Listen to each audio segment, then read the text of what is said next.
Today, I share a song from my homeland, a story woven in melody.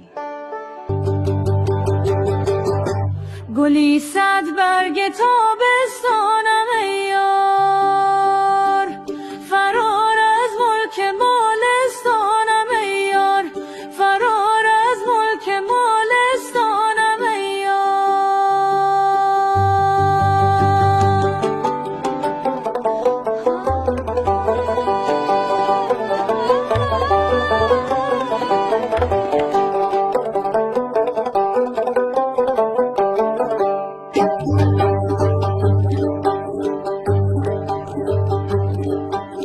همان روزی که گشتم از وطن دور، خدا داند پریشان حالم ای یار، خدا داند پریشان حالم ای یار.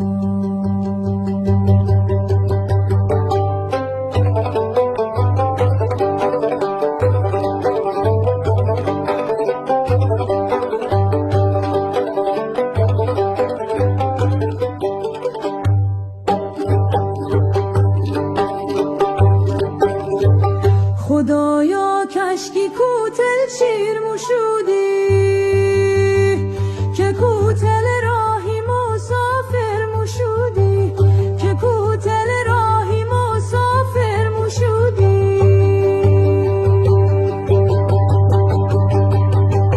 کوتل راهی مسافر چه باشد، مو از دید خو اول گیر موشودی، مو از دید خو اول گیر موشودی.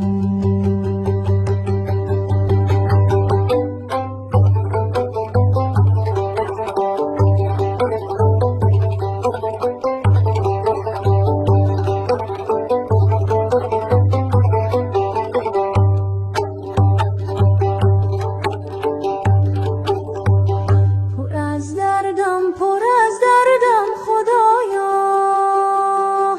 خزان و خسته و سردم خدایا، خزان و خسته و سردم خدایا. دلم دریای خون از خایقی دید، که سوی خانه برگردم خدایا، که سوی خانه برگردم خدایا، که سوی خانه برگردم خدایا.